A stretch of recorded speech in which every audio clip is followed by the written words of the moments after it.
Hi, my name is Conrad Rauscher. I'm from Flathead Valley Community College, and I'm the Phi Theta Kappa chapter advisor, academic chapter advisor there. And we're here today to talk about college completion and how your chapter can use technology to engage students. We'll be using our story to explain and to give you some insight as to some improvements you might be able to make on your own process. My name is Christina Nelson, and I'm the president of our chapter of Phi Theta Kappa at FVCC. And I'm going to help explain how we use student engagement and retention to better student success. And my name is Lisa Bell, and I'm the vice president of our chapter. And I'm going to talk about some of the student services that are available for students to use to help them be successful as well. So just a little bit about us and where the Flathead Valley is. Flathead Valley is located in Montana, and it is stunning there, to sum it up. We have mountains to climb and to ski down, and we like to spend time on water. Pretty much within 20 minutes of any direction that you drive, you'll find water. And we just like to get distracted by the things that Montana offers. It's by Glacier National Park, if you're wondering kind of where it is, and we do have the Flathead Lake in the valley as well. So that being said, Flathead County is really, really big, and it is bigger than the state of Connecticut if you're looking for a size comparison, and that is just our county. We have students that commute from all corners of this county along with two other counties as well. So we take in students from 3 different counties along with any that transfer in from outside of the valley as well. So if you can imagine that, that's a lot of driving and a lot of commute time without any public transportation. This leads to a lot of problems and situations that the students have to face. We have traditional and non-traditional students, and it's about half and half each way. And so these students are dealing with family life and work life along with their schoolwork, but they're also having the distractions of living in Montana, the different recreational activities that they want to participate in. And so that affects our retention rate and their ability to participate in on-campus activities, because they may not have the ability to get there all the time. So as we were looking at our college project for the year, we had been wrapping up our C4 initiative from last year, and we wanted to find ways in which we could improve, obviously, our retention rates on campus through supporting students and student activities. And so one of the guiding quotes that we came across when we were sort of doing our soul searching for this project was the fact that student involvement on campus is one of the quickest ways for students to become part of an institution's community and create a personalized college experience. And as we looked around our campus, we realized that we were a growing campus, we had a large geography, and we were struggling to help students see all the opportunities that existed on campus. Because as Lisa mentioned, we're very much a commuter campus. Students would come, they'd take their classes, and then they'd be off to go on some adventure in the wilderness or to embark on a long commute in snowy roads. And so trying to create some magnetism where students were on campus was a challenge. And the best way that we found that we could do that was probably just informing students of all the opportunities that did exist, because there are a lot of opportunities, but they just weren't all being fully utilized. And so our real goal, the final goal in our whole project, was to get greater utilization of activities that already existed on campus. So the thing about student engagement on campus is you want to create a community kind of feeling and a supportive environment. And some of the things that we use to do that are our intramural programs. We go rafting and we spend that time out in the wilderness playing golf, ball, all sorts of things to create that community knit sport. Also, along with that, we have a theater program and art programs that showcase student work. But also we wanted to focus in on the academic side of things in supporting the students. And those include the computer labs, the math lab, the writing lab, and even tutoring services that some students didn't even know existed on campus. So we wanted to increase the knowledge of that. President Karras was on board with that because she, of course, wants to see students succeed. And when we looked at the C4 project, we realized that that coincided with it very well. So C4 became our college project. So the first go around, as we did this, we wanted to make sure students were more informed about an Eagle Mail on campus, which is a Gmail account that the college set up for students. And they had not been utilizing this properly. And getting used to it was a little bit of a hardship. So we helped them set up their Eagle Mail on their phones, helped them get connected to the Wi-Fi, and also helped them with Google Docs, which is something that the professors had been using and promoting for things like group projects because of its user-friendly format for things like that. So we sat at tables and we informed the students about these things. We also set up workshops for Google Docs and had a knowledgeable professor be there to answer questions and show them how to use the program to its best advantages. So while we were coming up with this first version of our college project, we decided that we wanted to collect as much data as we could because we wanted to find out more about how our students learned about information regarding services and regarding what inhibited them from being involved in campus activities.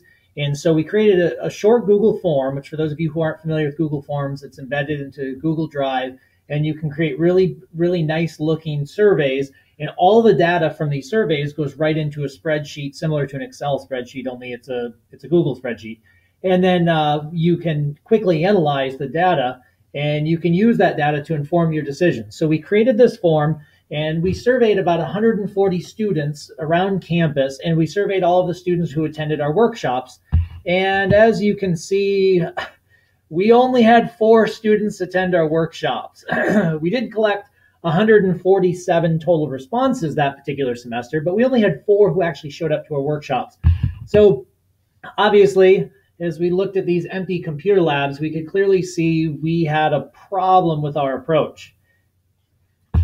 So when we realized that we had this problem and we stopped being so sad about it, we realized that we needed to reassess what we were doing. We needed to sit back and see what worked, what didn't work, and how we could improve upon it. So we decided that we could keep the same philosophy, that students needed to be involved and that students could help students, but we spent some time brainstorming, trying to figure out what else we could do differently. So we looked back at the results and we said, well, let's try some better incentives. Let's try different, more convenient times so that those who couldn't make it during the day could come to a session at night, or vice versa. We said, let's work on our communication and our advertisement. Let's figure out these things that the students told us weren't working or things that they needed, and we decided to address that. So we tried to do campus tours, where I would have really enjoyed doing that when I was a student, because I had no idea where things were or what services were provided. And so we decided, okay, let's do campus tours. And that enabled students to know where they could go for help when they needed help. We also continued with the webinars and the workshops and the computer labs, teaching different tools that they could use to help be successful. So when it came to communication on the campus about this activity that we were providing, we took a look at our data and decided to let it help us to see where we needed to focus in on. So the biggest one was Timber Alert, being once a week email about all the activities on the campus, along with the Privy Press, which is a bulletin that's posted in the bathroom stalls on campus. So we advertised our tour in those. But along with that, we sent out Eagle Mail to our students to let them know. Word of mouth is big on our campus, but since we didn't have anybody attend the first session, we had to rely on ourselves to spread that word of mouth. So we went to our classrooms and presented to our classrooms about the things that we were offering, about the tour. And we also went around to the campus cafeteria and went to student tables and said, hey, do you know where these things are? And can we help you find them? And sign them up personally for these tours. Along with that, we posted posters everywhere on the campus and tried to make sure that the students knew that this event was happening. So the other thing that we wanted to look at due to our low enrollment in the first round of our college project is what prevents students from actually attending college activities. And so when you look here, you can obviously see that scheduling happens to be the most significant issue. I think this is obviously probably the case on most community college campuses, but ours it certainly was. And if you look at the work schedule, school work and class schedule, and then finally homework requirements, end up making up the largest reasons or the most significant reasons why students could not attend college activities. Interestingly enough, and what gave us a little bit of hope here is that when you look lack of interest, the third item on the list is actually the smallest one. So our students clearly were interested in attending some of these activities and events and offerings, but they just couldn't find the time. And so when we were scheduling our tours and our training sessions, we decided that we wanted to really make scheduling as smooth a process as we possibly could. And so in order to solve this problem, once again, we went back to some technological solutions that wouldn't be cumbersome, but would be smooth and simple for the students. And so what we started off with doing is we used a online program called Calendly, which syncs with our Google accounts. And Calendly is a scheduling tool where you can create up time slots. You can set up, all the students have to submit their email when they sign up for a time slot, and there's a brief description as to where they should meet, anything that they might need to bring with them. And so we filled out all the information on Calendly. We created a schedule. You can see there the center image is a brief snapshot of what that looks like. They click on the day that they would like to attend the event, and then they sign up for a time frame.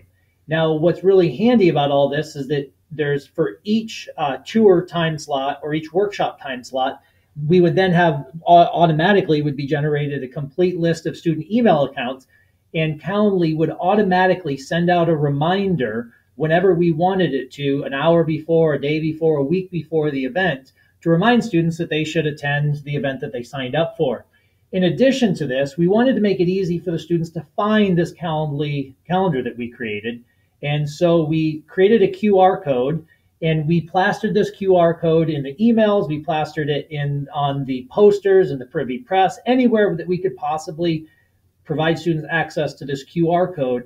We did, and all they would need to do is scan that QR code on their phone, and they could immediately sign up for an event. And then obviously they'd be reminded. So our theory here was that we would make this as smooth and painless as possible and build in reminders that we didn't, as a PTK chapter, we didn't have to micromanage all of these details. And, when we were talking about different things that might help motivate our students, we talked about what types of incentives we like. We spent some time brainstorming. So I'm just wondering, how many of you guys like food? And how many of you guys like free food? I love free food. And so we decided that that was one incentive route that we wanted to take. And so we petitioned our Dean of Students, Brenda, for some free food or free lunch cards so that our students could get free food. And so basically all the students had to do in order to get these lunch cards were attend the campus tour. And then the campus tours were followed by a very informative workshop on how to use Google Drive and Eagle Mail and how to navigate a computer. And so basically they would go to the tour, listen to the workshop, and then they could go and enjoy their free food.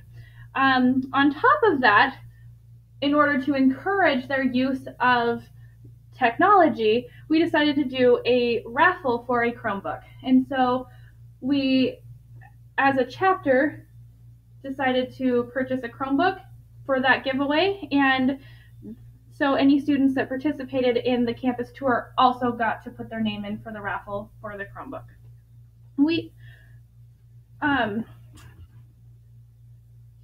So we saw from the results that we increased our enrollment in these workshops by tenfold. These students had gotten the information that they needed. They were able to see what opportunities were available to them, what kind of help was available to them, and the data from the fall semester was our roadmap to success. And was it due to just the incentives or the different time slots, the more communication between the student body or the support from the faculty on campus? Or was it a combination of everything? Either way, it was very successful.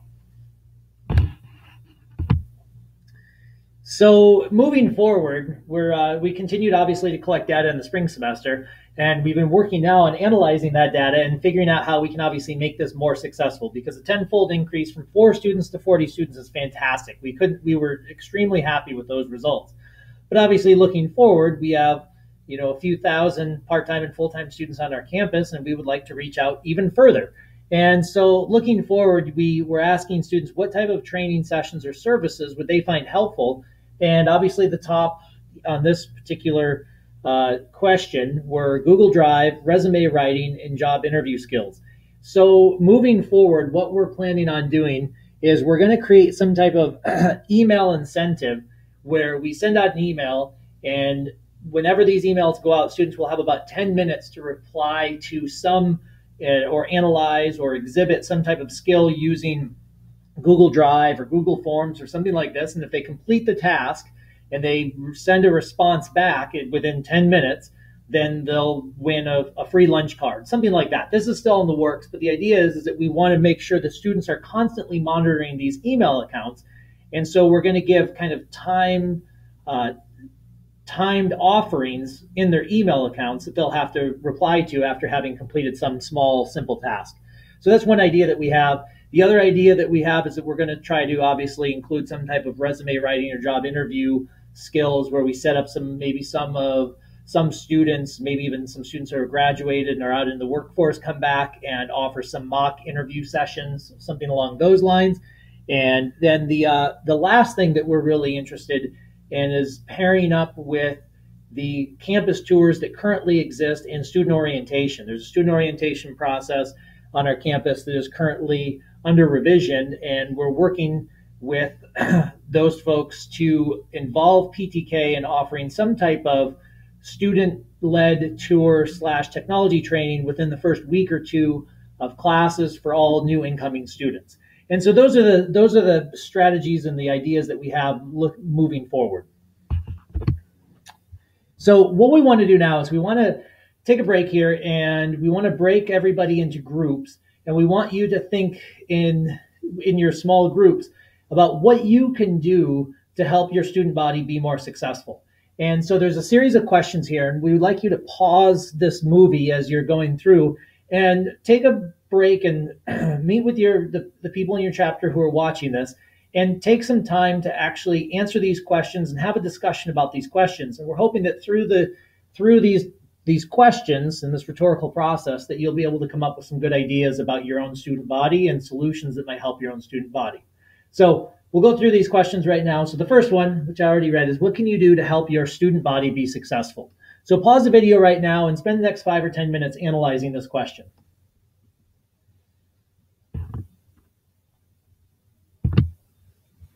Okay, the next question. What's hindering student involvement on your campus? So what we want you to do here is think about demographic issues, geographical issues, economic issues. What really is keeping your student body from being involved? Each campus is going to have a unique set of issues or challenges that their students face. And so try to spend some time right now brainstorming what those challenges for your particular campus might be.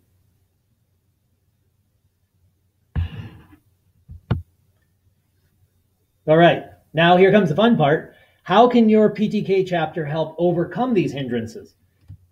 What can you do as a PTK chapter? What's within your power to help these students face these challenges?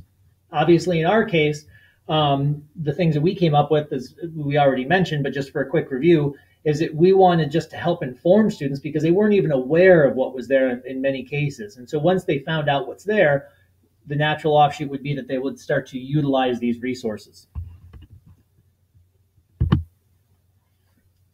All right, the next one. What are the best ways you can communicate with your campus population? So you're going to come up with a series of ideas on the previous slide, and now those ideas you're going to need to communicate. Whatever solutions or workshops or ideas that you come up with, you're going to need to advertise those to your campus population. And each campus has a different way of disseminating information. So think about that right now on your campus. What's the best way to disseminate information, or what multiple ways will make the most sense? And then how can you integrate? Which departments do you need to talk to? What do you need to create as far as flyers, posters, emails, forms? How do you want to collect data? Brainstorm a little bit this about how you'd like to communicate. And then the last one, what technology will work best for your student body? This is a really big question. This question is, what technology will work best for you as a chapter in order to organize your events, but then also what type of technology will integrate with your student body most successfully? In Montana, obviously, we have a lot of students who have smartphones, but they're not used to checking their email on their smartphone. And so for us, in getting students better informed about campus activities, simply helping them set up their college email account on their phone was a hurdle that was really productive for our students. So think about what technology integration is going to help your student body. And think about this in a way that the technology doesn't get in the way of the process, but the technology actually supports the process.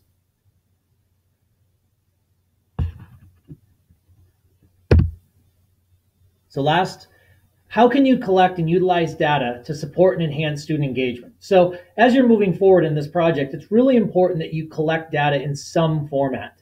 We found Google Forms to be a really productive one. Some people have heard in the past of using SurveyMonkey.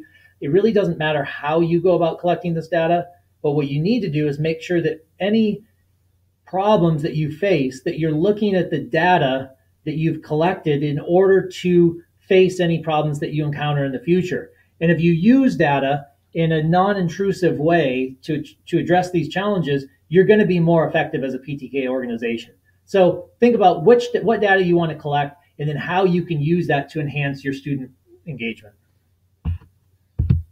So finally, as we start to wrap up this presentation, we bumped into this Benjamin Franklin quote when we were working, and it really summed up for us what we were trying to accomplish. Tell me and I'll forget. Show me and I may remember. Involve me and I learn. Our entire focus here was involving students in opportunities that already existed. So as you look forward, see what you can do to involve your student body.